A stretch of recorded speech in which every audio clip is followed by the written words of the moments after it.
Meanwhile, the European Union's defense ministers have wrapped up a meeting in Brussels focused on the bloc's support for Ukraine. The EU will consider training more Ukrainian soldiers and may lift restrictions on their weapons being used by Kiev to strike deep into Russian territory. DD India's Alex Cadet reports from Brussels. The big focus for the defense ministers at this meeting was Ukraine. We heard that from Josep Borrell, and we heard that from, frankly, most of the EU's defense ministers.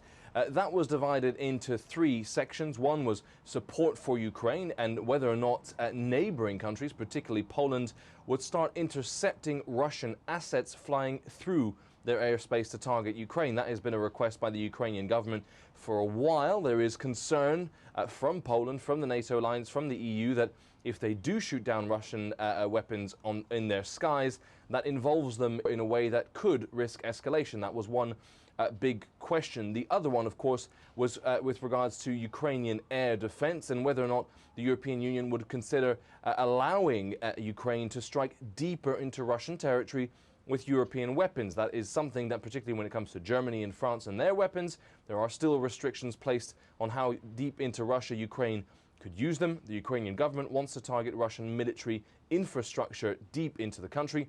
That same infrastructure being used to strike civilian targets in Ukraine. So that was a big part of this meeting as well. We heard from the foreign ministers just a day before looking at potential sanctions against two Israeli ministers, not officially confirmed, but the assumption is it's the finance minister, Bezalel Smotrich, and the national security, Itamar Ben-Gvir.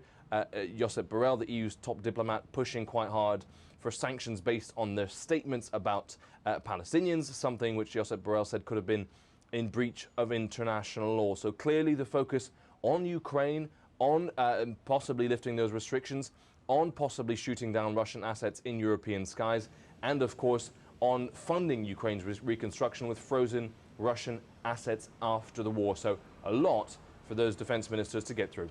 In Brussels, Alex Cadet reporting for DD India.